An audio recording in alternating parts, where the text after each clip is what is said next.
they are experts at reading our body language and our more subtle cues because that's what survivorship means for them. Hello, I'm John Rossi. I'm a touring drummer with a passion for animal conservation. When I'm on the road, I spend as much time as possible visiting zoos, aquariums, and conservation organizations. Now, I want to share those places with you. I'll be talking to keepers, vets, conservationists, anyone who can help me in my mission of connecting my people to animals through their people. Join me on my Rossifari. Hello, hello, hello, and welcome back to a podcast episode that's gonna fly by on the Rossifari podcast.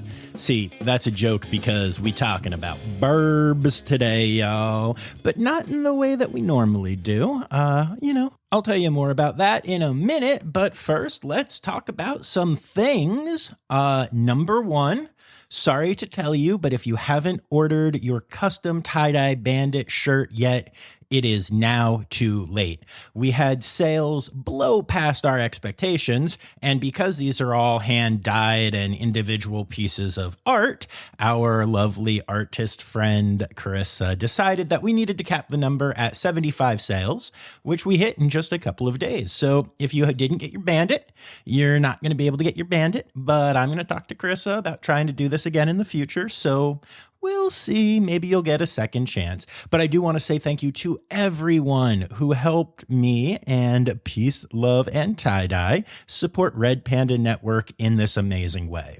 And if you don't know what I'm talking about as you listen to this, well, that's because you're not following me on Instagram, Facebook, and Twitter at Rossifari, and you should be. So go do that and make sure you hit subscribe to this podcast and all those good things because, hey, it helps, and I appreciate it. So anyway, let's talk about today's episode because it's a good one, and I don't want to do a lot of stalling. Today, I am bringing you another of those, I like to call them my dirt road episodes. These are the facilities that aren't zoos and kind of exist in this world, and they're almost always out somewhere where you're going to end up on a dirt road. And as I'm driving out there and the dust is flying around my car, I'm thinking to myself, boy, I hope these directions are good. And occasionally I'll see a sign that says, dead end, or if you drive this way, I'm going to shoot you. And then I just have to remember, this is where they said turn left instead of getting murdered. And then I turn left and then I'm at a really cool place. And today that place is Avian Behavior International. This is, you know what? We're going to spend half the podcast defining what ABI is because there is a whole lot that happens at this facility. But what you need to know going into it is that this is a place where they train and free fly birds. Okay. So when I got there, the first thing that we did was chat and get through all that stuff. But then the second thing that we did was just kind of walk around and meet a bunch of really cool birds. But then the third thing that we did is free flew some macaws.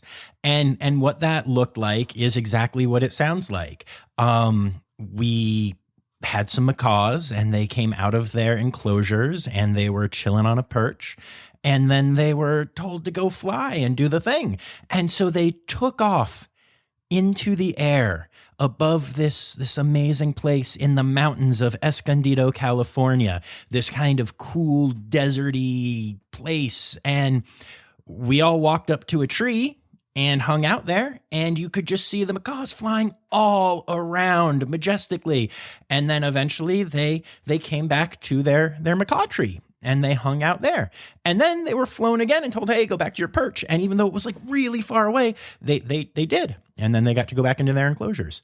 It was so cool and such a different experience than I have had at any, zoos or even cool bird rehab places like Vin's that I've been to. And so my interview today is with Hillary Hankey, who is an amazing animal trainer and runs Avian Behavior International and owns this property with her husband. And it's just so cool. It's so different. And I have to tell you that this is an interview that not only was I very excited about, but that I have also been told by a lot of people, you need to get up there. And next time that you're out in California, you need to get to ABI and talk to Hillary. So when I found out I was gigging in California, I reached out to Hillary and she was awesome about it. We had a great chat.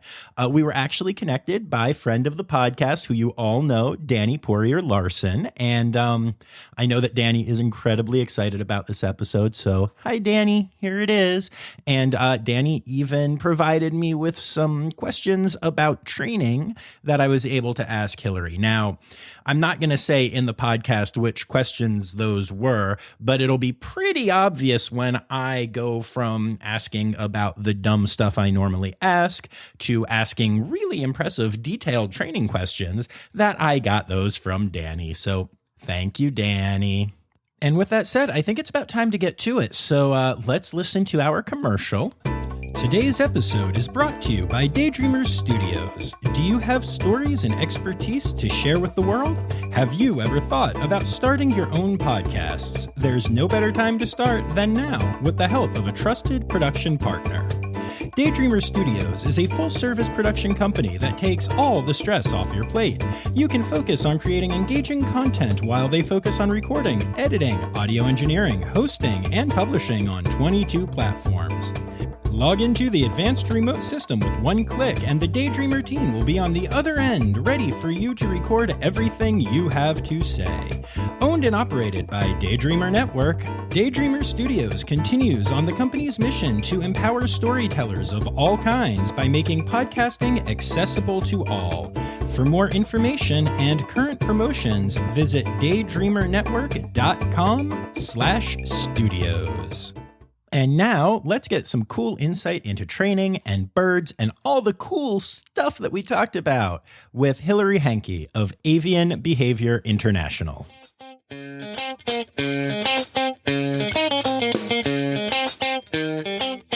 All right. Well, why don't we start off by you telling me who you are, where we are, and what you do here?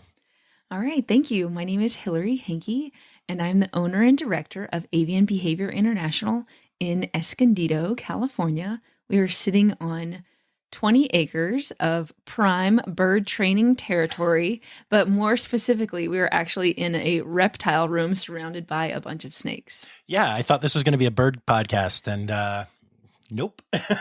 So tell me all about your snake. No, I'm kidding. I'm totally kidding. Awesome. Yeah. So welcome, first of all, and thank you for having me here. This is a really special place.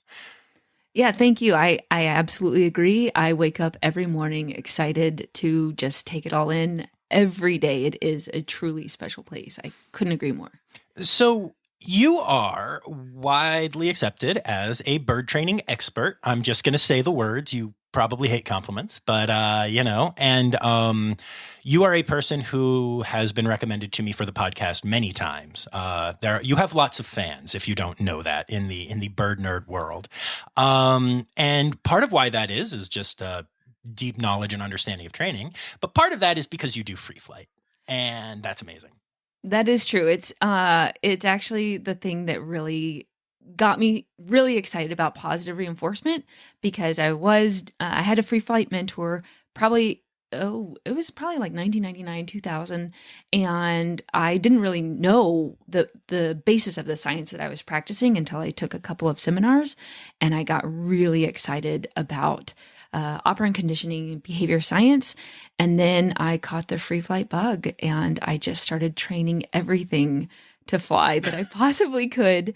And now I was actually working with a client, and we were talking about some eagles, and I said that the first time getting birds out into the air was probably my favorite day of any training session. And it's kind of my superpower, because I just love that kind of stress that comes with, what's going to happen with a session. I know my skills. I know this bird skills. I know my team skills, and I really, really enjoy doing it a whole lot. All right, we'll be back after this quick break. Check out the new nature podcast that everyone is talking about, Birds of a Feather Talk Together.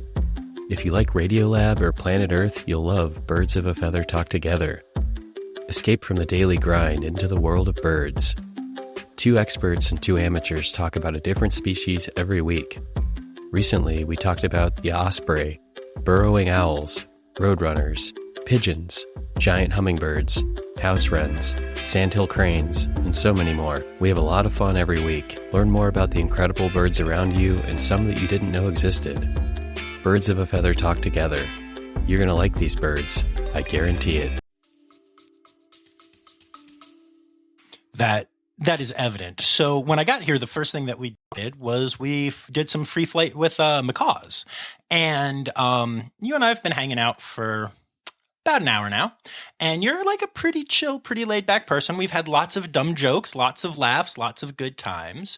But when those birds were out, you snapped into a different persona, really. Your eyes were on them the entire time. You were locked on your team. You were repositioning people while being very positive and always kind about it. But you knew exactly what needed to happen for that situation. And it was really cool to watch. And then the second that the birds were back, home, then you were just like shoulders down and like being not as focused again, being a dork again. I'm just going to say it. We're both big dorks here. Let's be honest. And so, yeah, that's really evident. And I'm guessing that is, when you say that's your superpower, that's your Clark Kent to Superman moment when it snaps on. Yeah, I guess I never really realized it, but it is something that I instill with everyone who comes here, interns, staff, is that when there is a bird out, even if it's a Raptoron creance, whatever it is that we're working with, you are always treating that bird as if it can go anywhere and everywhere, and it's your responsibility to know exactly what that bird's body language is telling you. So it is my responsibility to keep the bird safe, but also keep you and my trainers safe. And it's fine. Okay. It's an animal podcast. We're allowed to have animals on the podcast. Just making sure we are full of guinea fowl here, but making sure that I know exactly where that where the bird is likely to go next. So I want to make sure that that I know exactly what's happening. And so it is really just something that has been part of my behavioral vernacular for 20 years, more than 20 years now. So I guess I just do it naturally, but it is something that I teach everyone is like, hey, watch you walking away. Make sure you're, peeping over your shoulder, watching that bird. That's awesome. Very cool.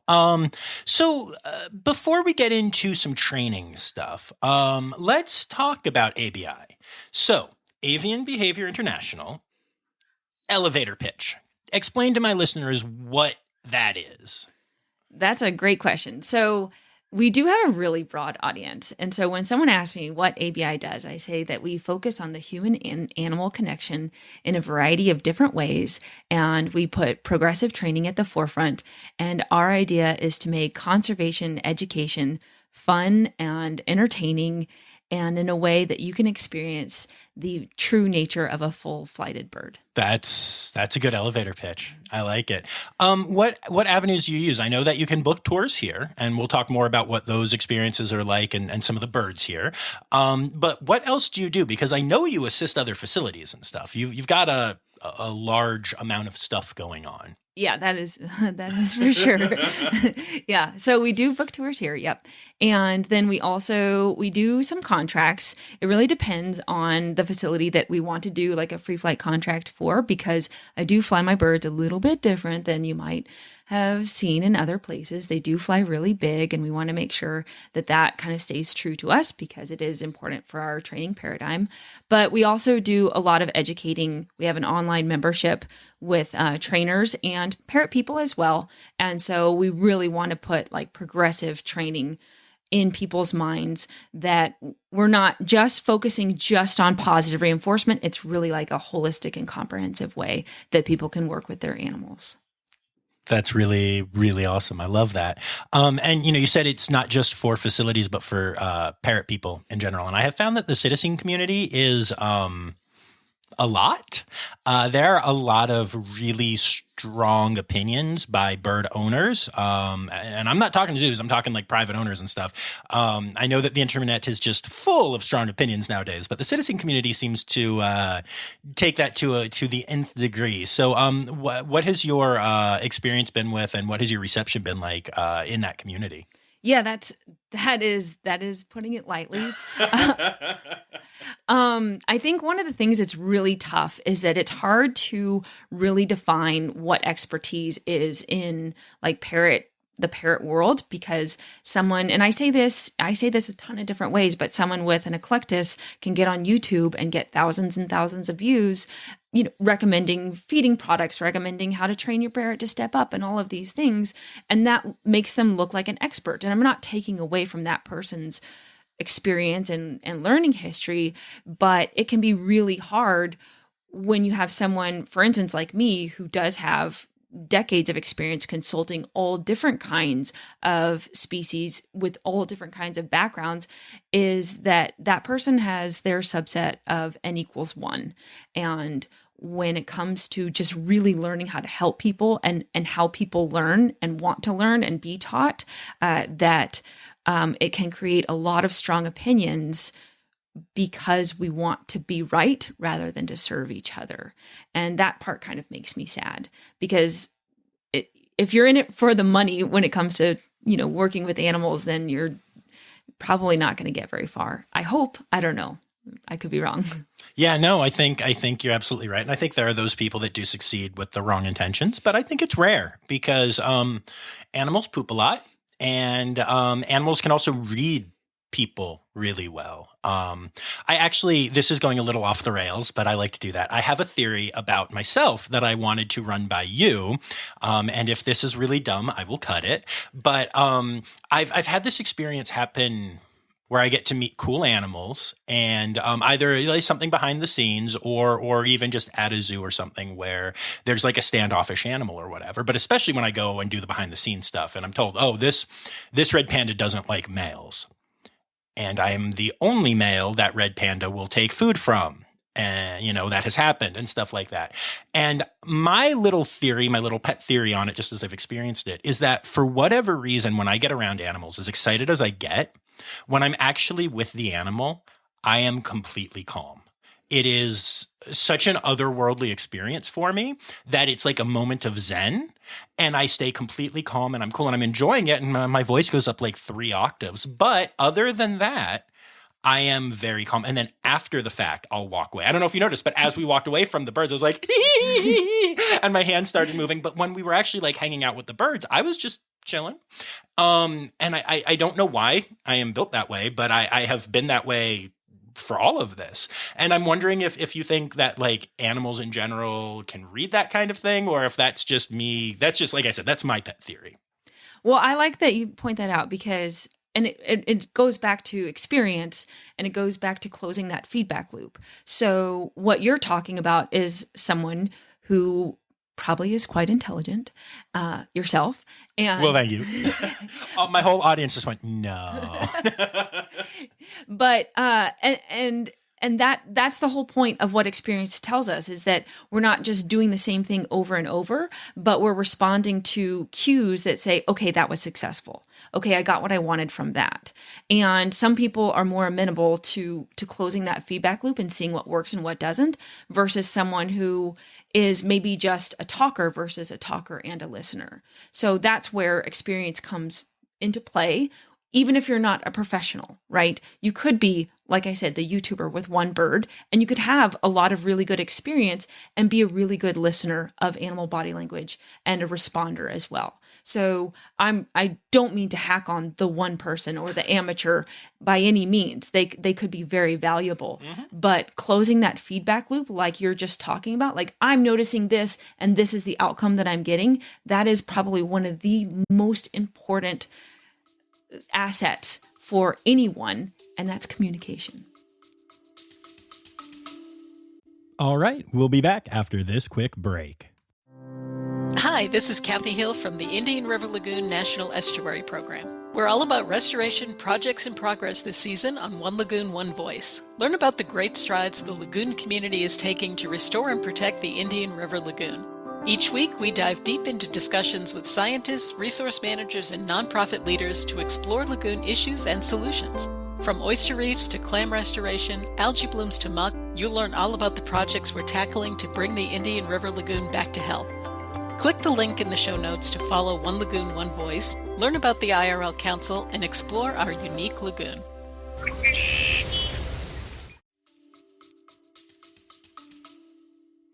Yeah, I'm big on communication. I think that's important. I think we can communicate with animals, not in any weird pet psychic way. I'm nodding like crazy. You are.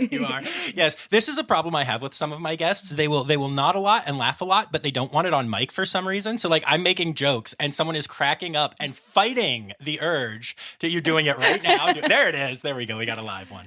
But yeah, that's cool though. I appreciate that because sometimes when I've told people that I feel like an insane person, but I really do think it's, really reading the animals and having, like you said, having understood this is what they need. And then I get to have the better experience. And then afterwards I can get goosebumps and walk away all shaky and yay. Absolutely. Yeah. Cool. And that is true communication. So animals are experts more so than us. And we say this a lot in the animal world, and we've probably read it a lot, that they are experts at reading our body language and our more subtle cues because that's what survivorship means for them. We don't have to survive based on subtle cues. So we don't read them very well. But when you do, because it gets you what you want, i.e., little special time with a red panda, then it matters to us more. I love how you're, and we're friends with Danny Poirier Larson, who anyone who has listened knows the name by now. And she's the only other person I've met who is always thinking in terms of training like that. And that was so funny. Even as much as I've thought about this myself and about how I get to have that cool, those cool experiences and stuff, I never thought of it as that's my positive reinforcement. Sure. But it clearly is. Yes. You're clearly correct about that. Yes, I know. Yeah. I never thought about that. That makes a lot of sense.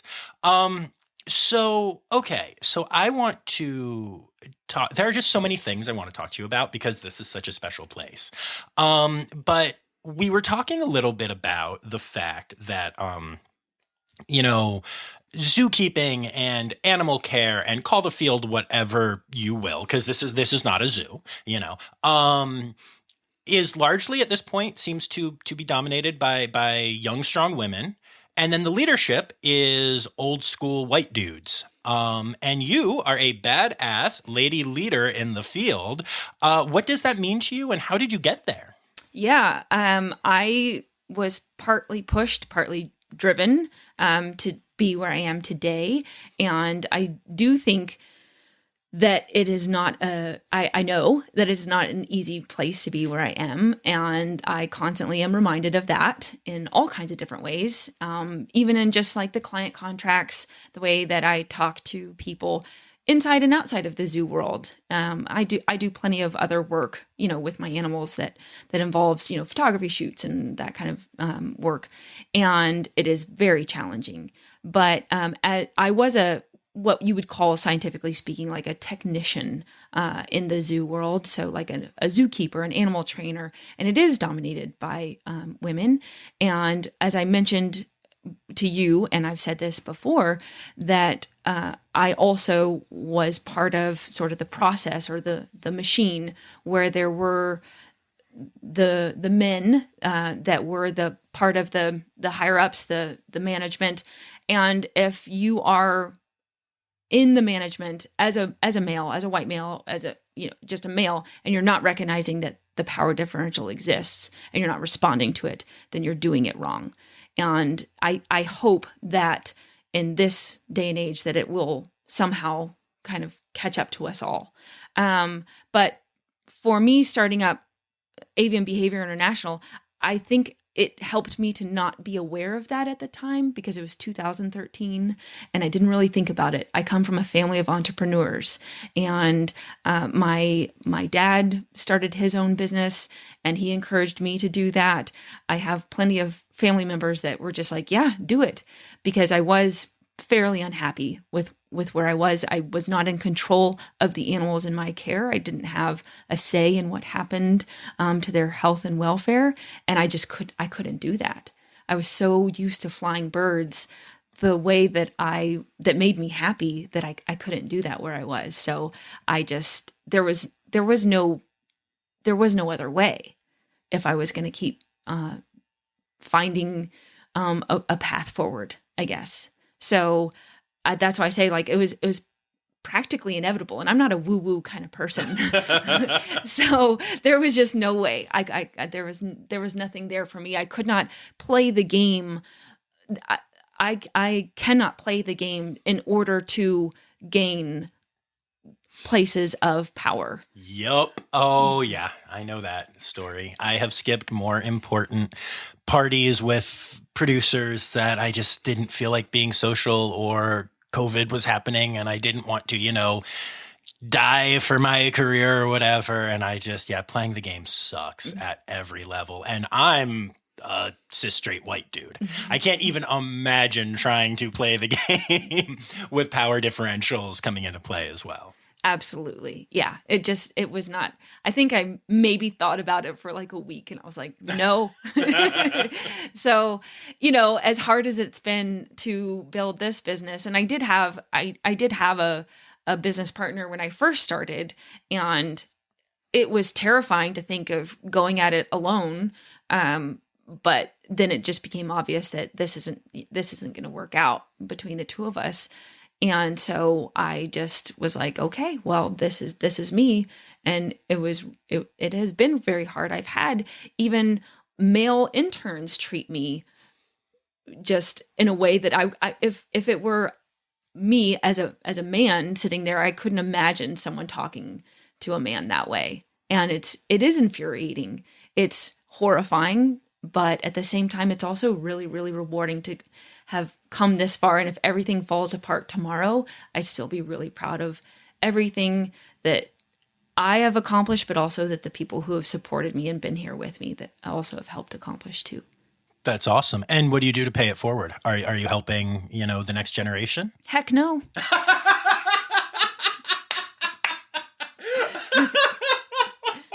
Holy shit. That just happened.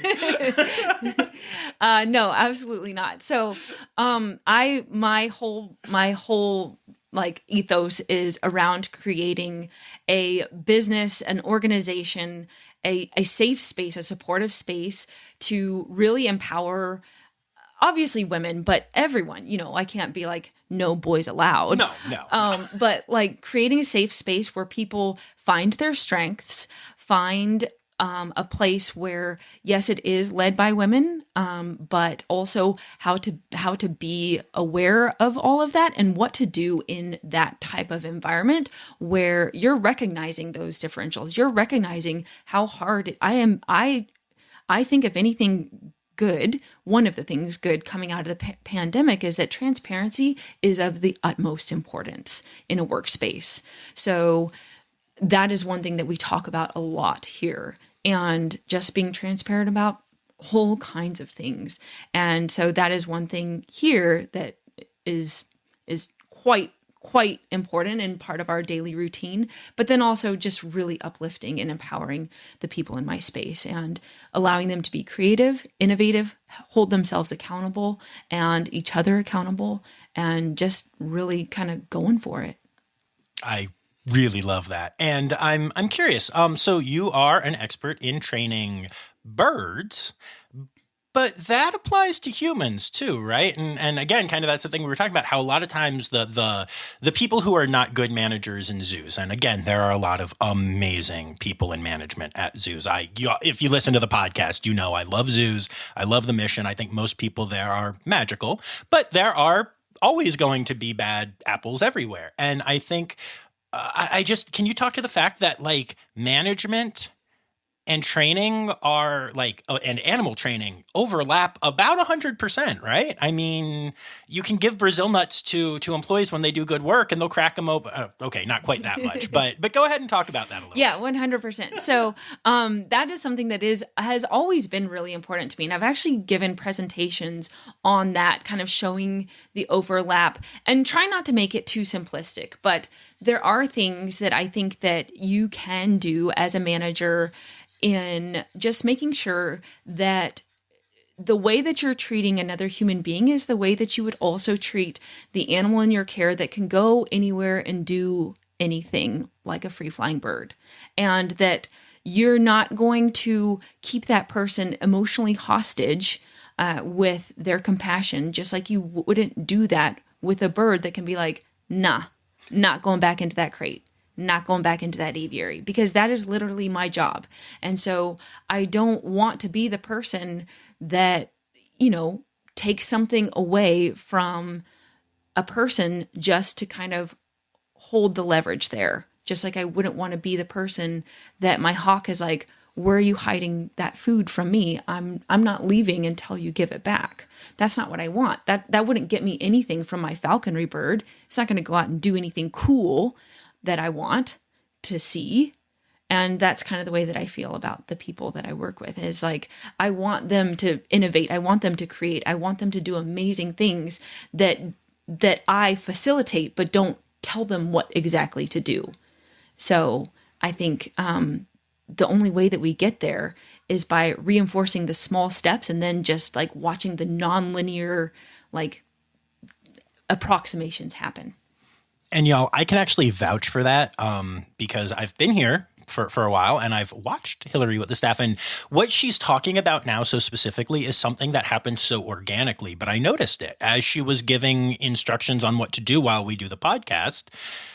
There was a lot of choice in those instructions. And I noticed that because normally it's like, all right, guys, I'm going to be doing a podcast. So you go feed this and you go water this and you go whatever. And it was very much, hey, and if somebody wants to do this and if somebody feels, I'm sure everything will get done today. I'm not worried about that. But there was a lot of choice. There was a lot of, I could see people, the people that are working here, I could see the wheels turning. Oh, I can work on that. Oh, I could grow this way. It was such a different thing than what you see anywhere, really. And I did notice that. It kind of stood out to me. I was like, oh, she's very good at this. I'm glad that I appreciate that. Thank you. Absolutely. So how did you get into free flying birds? Just what is your story? Because is there anything scarier? No. No. The answer is no. I loved that little experience that we had, and I was also scared. When they started taking off, I was like, no, come back, even though, I know that's what they do. Yeah. Well, I'm a big proponent of mentorship. Like that is one of my big things. And I used to be a horseback rider. I used to jump big jumps. Oh, wow. Also terrifying. And when I was in college, I sold my show jumper, and I kind of went through some things. And so I sold him, and I was like, I love birds. I've always loved birds. I had birds, and I really wanted to get the parrot that I always wanted. I'm in college, okay? That's not what you do. I'm also going like pre-vet at Colorado State. Not what you do. But that's what I did. I took some of the money that I got from my horse and I bought a sulfur-crested cockatoo. So what? Smart. Oh my gosh. I'm going to go out on a limb and say you did not live in a dorm. I didn't. And so I lived in a duplex. Super cool of me. Also, just like pre-dork, or like, just like the makings of a dork. And this was kind of like the big time when like Yahoo groups were getting started. Okay. And there was a guy who lived near me that free flew his parrots. And so he was like, you got to come over. You bring your cockatoo. And I was like, who is this guy? And so he very quickly just like mentored me on how to free fly my sulfur-crested cockatoo. And that was it, man. Like I got 3 more cockatoos. Thanks to this guy, I trained, he kind of got burnt out on raising his birds. So he let me raise his birds. He was a breeder, kind of like sort of breeder. And he let me train like his already sold babies how to free fly. Like it was bananas, but he was my mentor and he's like, I'm still friends with him 20 years later. And so it was just like, that's how I didn't realize like I was a risk taker. I follow the rules. Like I come to full stops at stop signs. I speed a little bit, but like I am a rules girl. And like suddenly like I'm just like free flying everyone's birds. That's amazing. How long do you have to work on the process before, and I know it's going to be probably different for every bird, but in general, how long or what steps do you need to get taken before you're like, all right, this is going to be, here's day 1 free flight. We're actually doing this now. Right. Yeah. Every bird is different, but I want to see some fluency. I want to see, just the bird feeling confident coming to my hand or glove or a table. I want to see it having agility, flying up and down, busting through some branches. And so it depends, but some birds take like a couple weeks. Some birds are a little bit longer. If it takes too long, then that's probably not the bird that I'm going to free fly because it's going to be a little bit too spooky out there. So I wanted to see a couple of weeks, working and then we're going to go. That's fast. Mm-hmm. That's really fast. Yeah. That's cool. Yeah. Are smarter birds or let's say less intelligent birds better for this? Well, I would say I don't think either one really matters. Okay. Yeah, because each bird, as we know, is as smart as it needs to be in order to survive. And the less sort of advanced thinkers, you don't fly them the same way. Like you wouldn't fly an owl the same way you would fly a macaw. So you ask it to do different things and you're just looking for different cues that it's nervous or stressed. And so you just wouldn't do the same thing that you would do. All right, we'll be back after this quick break. Animals are taking center stage in research, not just as objects for human benefit, but as beings with rich histories and geographies. Join me, Claudia Herzenfelder, on the Animal Turn podcast as I interview leading scholars about emerging ideas and concepts in animal studies. Each season delves into a unique theme, revealing how concepts intertwine or diverge, and this kind of discussion encourages a deeper reflection about animals and their broader contexts. So far, the podcast has considered themes as wide-ranging as law, politics, sound, the urban, and biosecurity. If you are interested in animals and unpacking the ways we know them, find the Animal Turn podcast wherever you listen.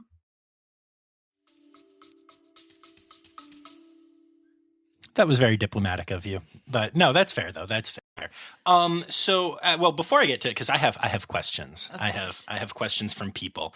But before we get to some of those, there was one more thing I wanted to do, which was let's just talk about some of the birds that live here. Yeah. I got to go and see them, and it's amazing. And I'll let you choose some of the ones that you want to highlight. But first, you need to tell me about your Turraco because I'm obsessed with Turracos. Pogo the Turraco. Yes. He's so funny, but he has his likes and his dislikes on his food. So he doesn't get to eat a lot of like sugary fruits these days just because we're careful. And when we give him like his veggies in the morning, he's like, where's that sweet potato? Let me see the sweet potato. So he works for his berries and whatnot. And then also if you're wearing new shoes, he's going to judge.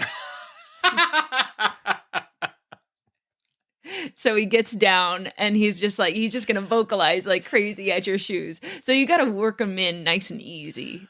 Oh my gosh, that's amazing. That's amazing. So tell me about some of your faves here. Everyone's like, oh, I bet you don't have a favorite. And I'm like, oh, of course I do. I have not yet met a person who, some won't say it on the podcast, but in private doesn't have a favorite or favorites. Yeah. I mean, sometimes it depends on the day, like which birds made me the most stressed. But my two general favorites are LaRue the caracara and Forrest the white-necked raven. So those are two of my general favorites. I have like all-time favorites like Kipling the ground hornbill and Guinness the Eurasian eagle owl. But LaRue the caracara just has like so much personality. And so let me interrupt for 1 second, just in case. I don't know that everyone listening will know what a caracara is. Got it. So hit me. Okay, so caracara is in the falcon family.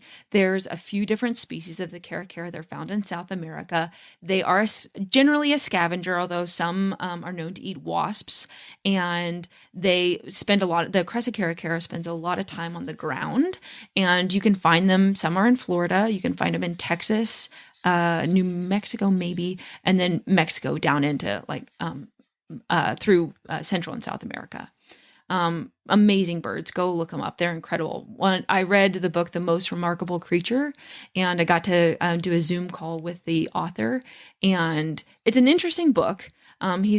It's clear he's not really super crazy about birds being in human care. So, I kind of picked it up, but it didn't look like there was a lot of like, he maybe went to like one place and was like, drew some conclusions from that. So I understand, but he went to Guyana, and now I have to go to Guyana. So, so LaRue is just incredibly smart and just always inquisitive, looking for, the next thing to poke his head in. But also, like, sometimes it's 51st dates with him. So, like, if he sees something the next day, you can't be sure he's not gonna be like, like, and like spook at it. So it is, he keeps you on your toes. And then he's also led me on one of like the longest fly-offs, which is also like part of free flying. You might lose a bird, you might, sweat a lot. And that's just part of it. And then whenever, we have to drive the truck around looking for the signal and everything, I look at, whoever's next to me, I'm like, isn't this fun? And actually, you know what? I was going to get there later, but since you brought it up now, let's talk about that fly-offs. Yeah. So you said signaled, so I'm assuming that you have some kind of radio collaring or something, but I didn't see collars, so that's probably not the right word. But we don't have transmitters on like the macaws. Okay. So they could fly off, and we are like putting out notices. But all the other birds, for the most part, that can wear one, we do put on transmitters, GPS or radio, and it goes either on a backpack or on their tail, some leg mounts. I bet those are some adorable backpacks, I'm just saying. But LaRue definitely wears one because he can fly very far. And as you notice, like there's rocks, there's hills, and it interrupts the signal. So like that hill that you saw just like up here, it is straight up, and it's about 200 to 400 feet in some places. And if you can imagine a 96-degree day and having to drag a crate straight up that hill looking for your bird, that's my life.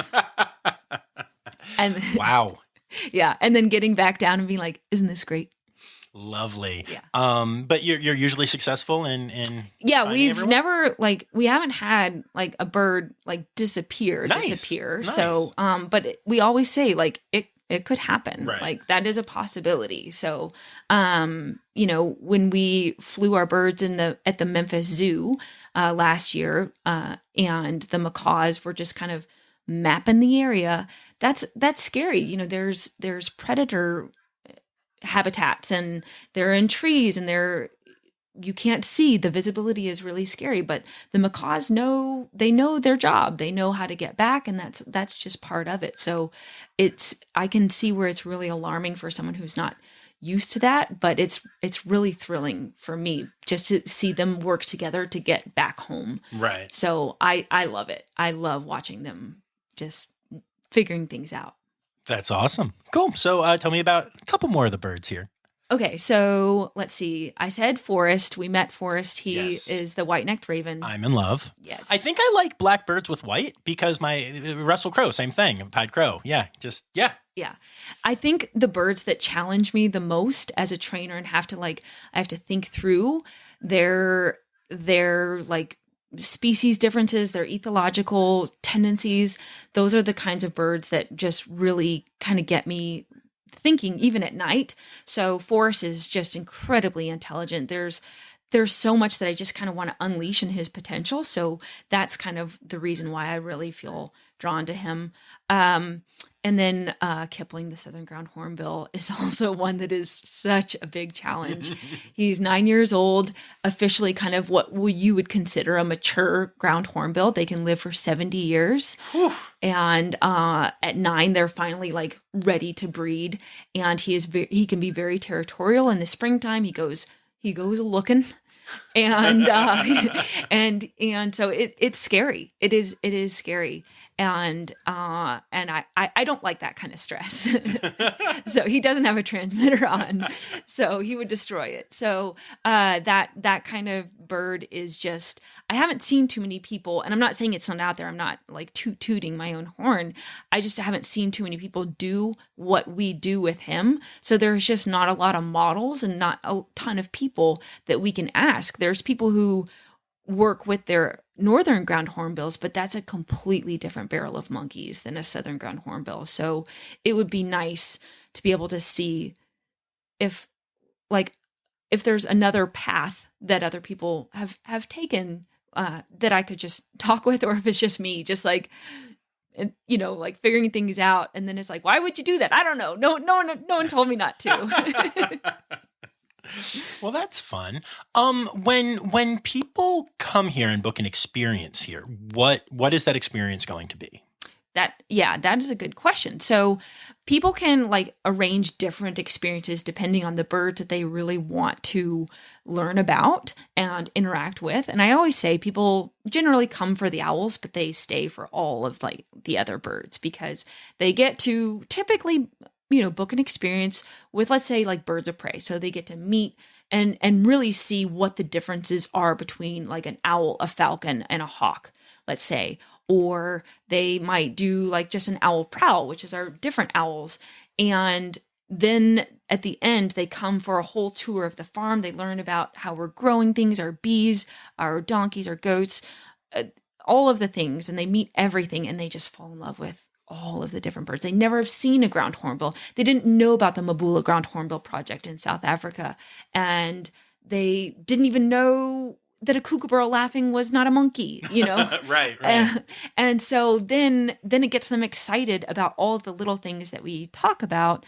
And so that part is really enriching. So it's usually like an hour and a half to 2 hours. They can come with their families.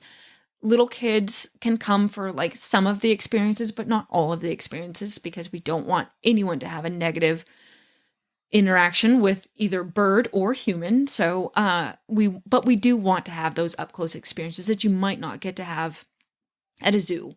So that's something that's really important to me. It's like an informal conversation about conservation and just like the little things. But then we can also kind of get, I don't want to say political, but I say political adjacent.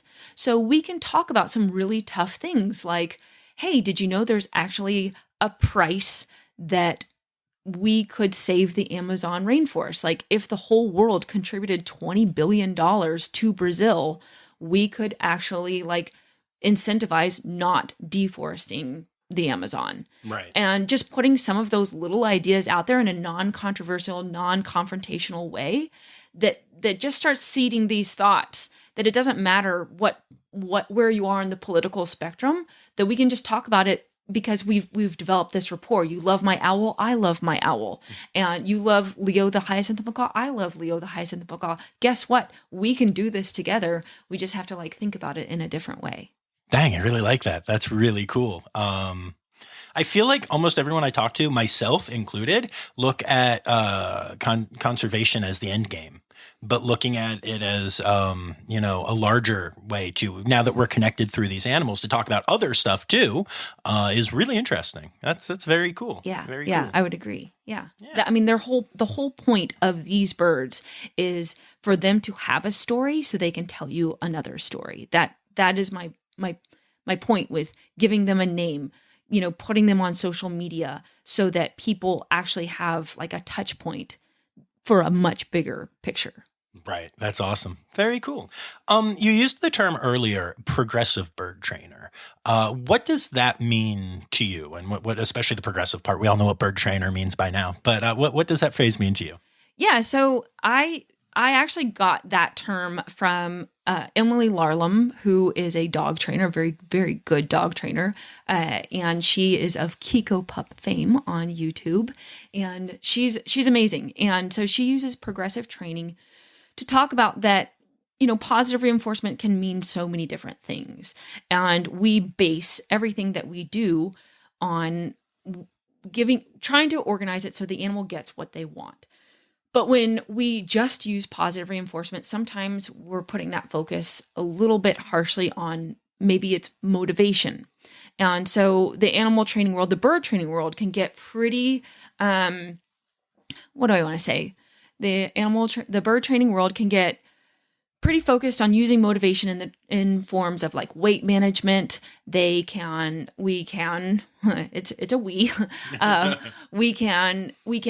of demonize some forms of operant conditioning like negative reinforcement. And by doing so, by kind of putting us into this, like these four squares of positive reinforcement, negative reinforcement, positive punishment, and negative punishment, we aren't so much always focusing on what the animal wants. And so by moving into like progressive forms of weight management, progressive forms of just a comprehensive look of training, we can kind of expand the nuance so that we aren't looking so much at lines being drawn in those quadrants. And so that's really allowed me to focus on skill building for animals. And what I wasn't realizing is that it was a natural progression into the constructional approach, the nonlinear way of training versus the linear way of training, the hierarchical approach. And I didn't even realize that was a thing until Dr. Joe Lang started really talking about it, wrote a book about it. And I was like, oh my gosh, this is kind of what I was doing, and I was really excited about it. So I was already using negative reinforcement, which was basically offering the animal space when it was showing, bits of calm when it wasn't eating in front of me so that I could get it to eat in front of me and all of these things. And I started this several years ago, and I was already, when I would give like free webinars, already rubbing up against like some contention when people were like, well, negative reinforcement is bad. And I was like, well, let's just watch this video. let me just show you what I'm talking about. And so now it's becoming even more popularized, but I have been talking about progressive training this whole time, just so that it wasn't this really tight label of just positive reinforcement. That's really cool. That makes a lot of sense. I really like that. So I guess you mentioned training with food. Mm-hmm. And so I'm curious, how do you motivate birds that aren't that into food? And do you ever use attention or praise as a reinforcer? And how does that work? Yeah. So we do run into birds that aren't just into food or just aren't into food at all. So we will use like praise, I guess, but that's a slippery slope for a few different reasons that I'll get into. And tactile reinforcers are one of those. You saw me like with Forrest, giving him some chin rubs, which he really liked. The thing about non-food reinforcers that you have to be careful with is that you want to make sure that with other trainers that it doesn't put too much emphasis on one trainer, because then you can get some undesirable behaviors like sexy time. So, and that happens. So you want to make sure that that your bird isn't just like, oh, this is my person, because a lot of them will naturally form pair bonds. So we think of praise as something that we like, and so sometimes we'll map that onto the animals that are in our care, and we need to test it and see if it's actually something that does in fact reinforce behavior. So what I will often use instead of like praise, and again, sometimes it works, but also like sometimes I get too excited and the animal's like, we're throwing a party, I gotta bite you, because that's what they do. Is instead of praise, I might offer it like a toy that it really likes. I might take it somewhere that it really wants to be. And that can be, I arrange the training session so that it's easy for that to happen. Or space as a reinforcer is really, really powerful. And that's where we go to negative reinforcement, where if that animal isn't comfortable eating in front of me, all I have to do is start shaping it to start looking at the food, and I step away, I remove myself, and that can be a really powerful reinforcer, because it's like, I want this food, but I don't want you here. So then I can start using that shaping program so that it gets the animal what it wants. Wow, that's really cool. Very nice. All right. Do you find that there's a big difference? I mean, obviously, relationship building is a huge part of this. But do you find that it's different when you're doing something like falconry, or versus like your time in a zoo, or even pets, because you have pets, and I love your dogs. But is it a different kind of relationship building, or is it all the same? Underlying. I mean, obviously, there's the I'm sure you could make it all the same in very vague terms, but yeah. Yeah, I think falconry is probably one of the most incredible forms of relationship building. And Dr. Lauren McGow actually put this really interestingly, that it's sort of crazy that a bird of prey is a kind of animal that lets us hunt with it and for it. And I never really realized it, but it's like no other animal does that with us. And so I think also one of the neat things about falconry, and it's to its credit, and that it also works this way, is that there are so many ways, that there are so many means to an end. And there's some older traditional methods of falconry. There's some newer methods of falconry, but we had to do some things in the beginning to get to where we are. And I think that's important to remember, is that, yeah, there are some older methods to everything, but they're stepping stones, and they allow us to get to where we are. So relationship building in falconry for me is really teaching the bird, okay, this is where we are in the beginning. This is a wild animal usually. And so this is where we are in the beginning, but then I'm going to kind of get the let out, basically, is what I always say. And I'm going to really let you show me all of the creative ways that you can achieve the goal that you want. And that's all part of it. And so to some extent, that is kind of the way that I want all of the relationships in my birds to look like, is I really want to see them fly. I really want to see them express themselves through flight. And so the relationships that I do may be different in my falconry birds versus the macaws versus the crane, for instance, but I'm always building their skills in little different ways so that they feel confident and can, really shape the way that they want to be in flight. All right, we'll be back after this quick break. What if I told you scientists discovered 100 new species in the deep ocean? Why did crocodiles survive extinction? Megalodon. How did it go extinct? Hey, it's me, Forrest Galante, wildlife biologist. You might know me from Joe Rogan's podcast or my various TV shows like Extinct or Alive and Shark Week. Join me and my friends as we dive into the wild world of animal anomalies and everything wildlife. Don't miss out. Click here to uncover these mind-blowing animal mysteries. Cool. All right. So I'm curious. You have human reared birds and non-human reared birds out there. Yes. Is there a big difference both in working with, like, just living with them and in training them? And does imprinting play a large part on all of this? Oh gosh, 100%. Yeah. And in some cases it was unavoidable, whether it was just a set of parents that refused to rear the birds. And in some cases it's by design. For instance, with owls, we typically do hand raise and rear the owls so that they just show the kinds of ambassador behaviors that we really want them to do.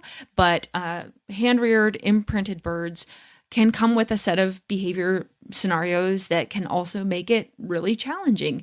And part of it has been a situation for me that has also been a learning curve, because not a lot of people have some of the birds that I have been working with or the way that I work with them. So it's just like, okay, what is this going to look like, 3 years down the line? The caracara, for instance, can be a really big challenge. And most caracaras in human care, most of them are injured birds. And so they do not look like what LaRue looks like. So some of the imprint situations that he shows us are completely just like, okay, we got to work through this. But as a non-imprinted bird, a lot of them might show stress-related behaviors in the scenarios that we're asking them to do. So then it would be like, which one is worse, right?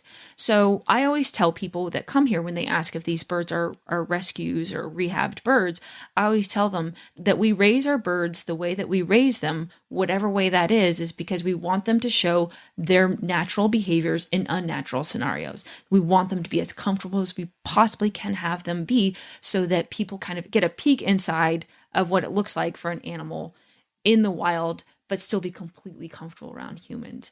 And so for us, that means really looking at the way we deliver food, how we deliver food, how often we deliver food, and really making sure that our whole paradigm is all about making that animal as stress-free as possible. And with imprint birds, it can be really, really challenging because, delivering food, weight issues, all of those take into account. So it's complex. And we talk about that in the Avian Behavior Lab all the time. We actually have a live session coming up about that because it is so challenging. Wow. Okay. Interesting. I have one more training question, but don't let me forget that I then want to talk about the lab, and I want you to kind of explain what that is. Do you always reinforce certain behaviors, or do you believe in variable reinforcement schedules, or is it, again, different for I feel like everything is different for each animal, but in general, what is your feeling on that? Yeah, it is different for every animal. I typically, if I want to increase my criteria for animals that are really fluent, I won't reinforce everything, but I will look for what the reinforcer will be, and it's not necessarily food. So for instance, like Leo stepping up, a lot of times the reinforcer is, well, I'm going to take you where you want to go. So it doesn't always have to be food for a hyacinth macaw that just really wants my company. Right. So I don't have to necessarily do that. Maybe for the owl that is flying to my glove, I need to decide, first of all, how much effort goes into that behavior, how strong is it, and what comes next. Because if it's just an easy flight down to the glove and then he gets tons of food because I'm about to put him into his crate, then I won't necessarily reinforce that behavior, if that makes sense. So I'm always looking at what the context of the behavior is. So I wouldn't necessarily call it variable, because sometimes the reinforcer just comes for what comes next, but you always just kind of are looking maybe the criteria is not one flight up, but it's 2 flights up, but you still get the same amount as if it were one reinforcer per flight. Right. Yeah. Okay. Interesting. Very cool. So talk to me about Avian Behavior Lab. Yeah. So this is my baby. I love the lab, and I started it sort of serendipitously not right before the pandemic, but in 2019, mid 2019. And I'd been thinking about it for a year and a half. And I built the site by myself, which I'm not a tech person. I'm a bird trainer. So I cried so many times. FTP transfers, what is that? I cried and cried and cried. I just was a mess, but I started building it in 2018, and it just kind of came to life. I had no idea what was going to happen. And we just started building courses.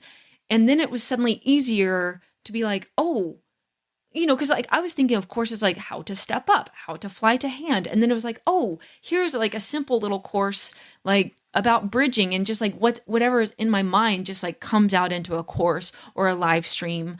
There's a community forum where people can actually submit their own videos, ask any question that they want. Because also what I was seeing is in falconry groups on Facebook, or even in the comment section on Instagram, people were getting obliterated. People are so mean. Remember we were talking about this? Social media sucks. Yes. People are so mean. Yep. And I was like, just like ABI, I want a safe and supportive place where people can grow. You can post your dirtiest picture, your kinkiest hose. I think that means something different to those listening than you're thinking right now. I think of like all of the hose pictures that people freak out about on those zookeeper forums. Yes. And like just rant about. You can post whatever you want, and it is going to be this like really supportive group that's just like, hey, let's work through this challenging situation.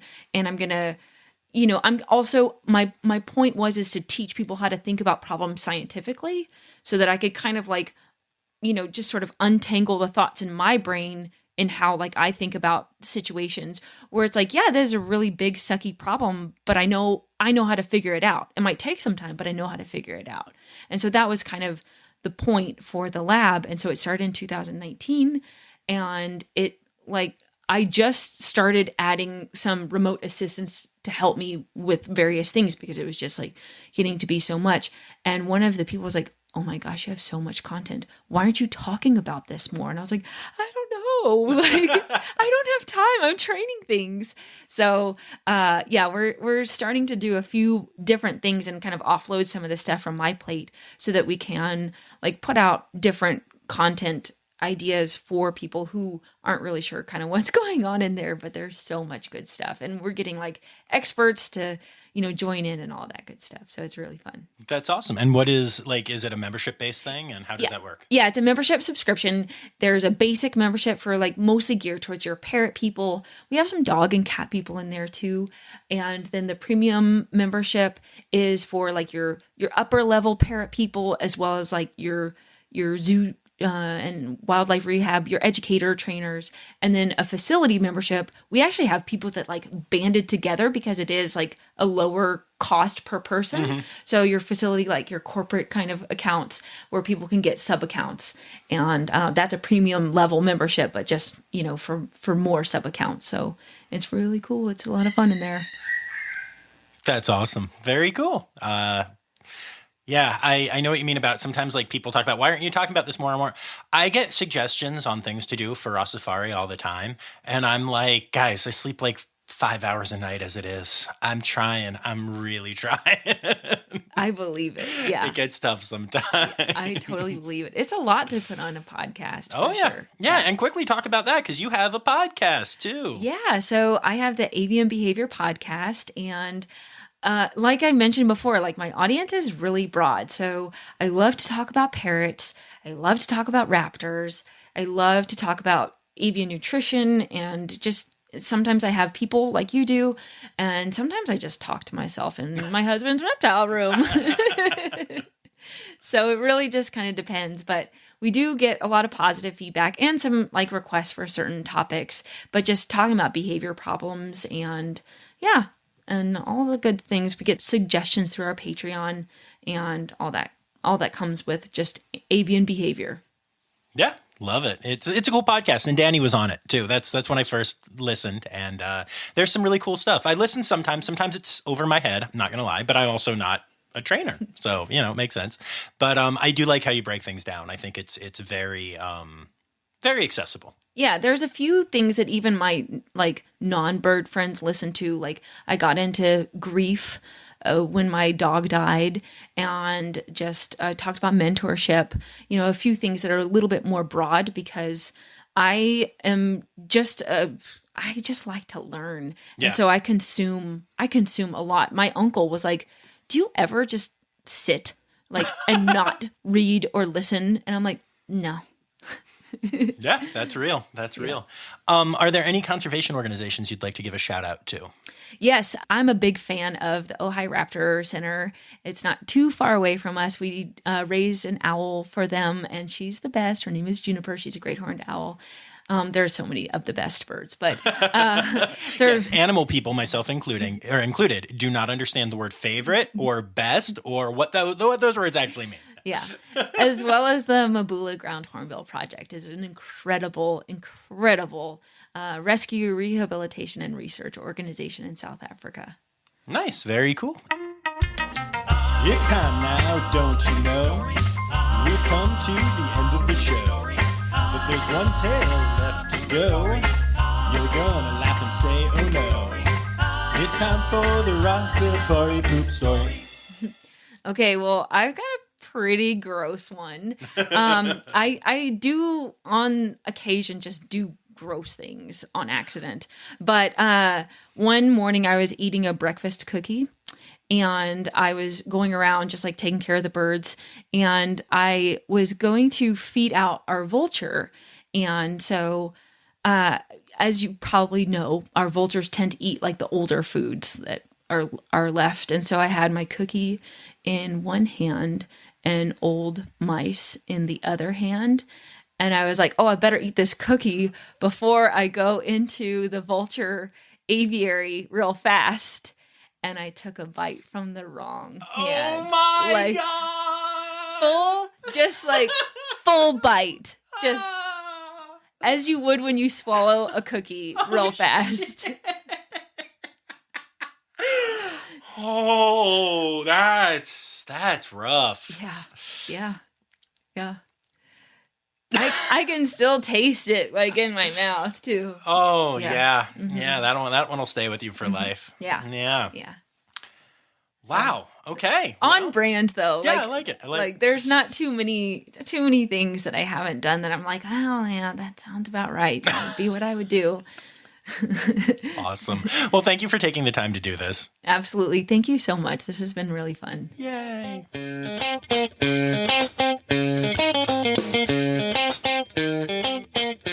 All right, so if you're interested in learning more about ABI, you can go to avian-behavior.org or follow along on social media at Avian Behavior. And you can search on whatever app you're listening to this episode on to find the Avian Behavior Podcast, a podcast that talks all about avian behavior that is hosted by Hillary. It's a really good listen, like I said. And again, you could even check out the episode featuring Danny Poirier-Larson, who I feel is not just a real person and good friend, but also basically a character on this podcast at this point. I'd like to take a minute to say thanks to Laura Schenk, my Red Panda level patron, and also to remind y'all to make sure that you're following along, subscribe to the podcast, and back here on Friday for our next weekly episode of Rossifari Zoo News, the latest going-ons in the world of zoos and aquariums and conservation and animal stuff. It's always a good time. And finally, a friendly reminder that the word credits backwards is Steiderk. The Rossifari podcast is produced, hosted, and engineered by John Rossi. Editing and fact-checking by John and Dr. Zoe Vesley Gross. Our theme song is Sevens by Nathan Burke, performed by Nathan and John. Interrupting John theme and additional voices by Taylor Isaac Gray. You can reach John directly on Instagram and Facebook at Rossifari or by email at rossifaripod@gmail.com. Rossifari is part of the Daydreamer Media Network. Now, stop listening to me and go visit a zoo.